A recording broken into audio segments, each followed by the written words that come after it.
গল্পটি এই কারণে এই কটা দিনেই যা সংগ্রহ করবে হৃদয়কে সমৃদ্ধ করবে, মনকে স্বচ্ছ করবে, ভাবনাকে পরিচ্ছন্ন রাখবে। তাই এই যাত্রায় আমরা সবাই সেইভাবে এগিয়ে চলি। দেশ নয়, বিদ্বেষ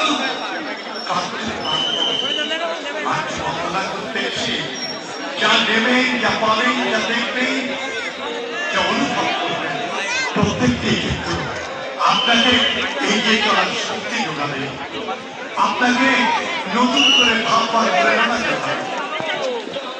কিন্তু বিগত 2-3 বছর ধরে এই পুজোকে কেন্দ্র করে যে জনোৎসব দেখছি,